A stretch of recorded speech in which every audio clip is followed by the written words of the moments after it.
مساء الخيرات، كل عام وانتم بخير، رمضان مبارك علينا وعليكم يا رب. اليوم حنعمل أكل جاوي اللي هو الرندنج. أنا اشتريت البهارات صراحة جاهزة من نفس المحل حق الأكل الجاوي. طبعا عندي هنا ثوم مدقوق تقريبا 3 فصوص، عندي هنا بودرة النارجين، عندي هنا كميري مدقوق تقريبا 5 حبات، فلفل حار، عندي اللي هو الجراس ليمون اللي هو عواد الليمون. هنا عندي بصل عاملة كمية كبيرة عشان نصها حأقليه عشان يكون على الوجه، والنص التاني حنطبخ في الأكلة. عندنا هنا كوكونات اللي هو جوز الهند، وعندنا هنا كمان ثوم برضو مطحون، وهنا عندنا اللحمة، وهذا جوز الهند. تابعوني. طيب هنا بنضيف البصل،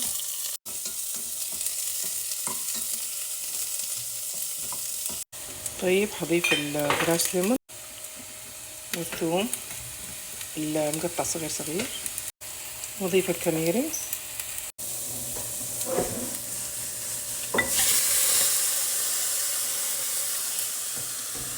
طيب وضيف حبتين الفلفل الحار، ممكن تتقطع وممكن تسوي كذا على حسب الرغبة.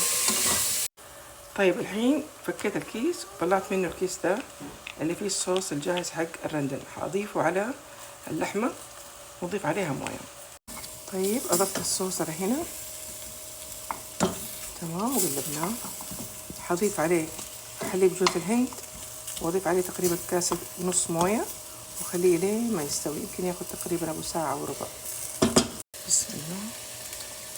هنا أضفنا حليب جوز الهند تمام كذا، وأضفت تقريبا 3/4 نفس العلبة حقت حليب جوز الهند موية، حضيفها وخلاص أملح ملح خفيف وأقفل القدر.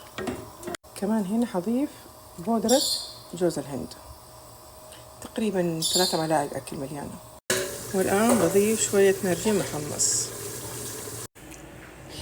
كذا طبختنا جاهزة، رشينا عليها البصل المحمص. بالعافية، نأكل بالخبز، تنأكل مع الشباتي، تنأكل مع الرز الأبيض، وبالعافية.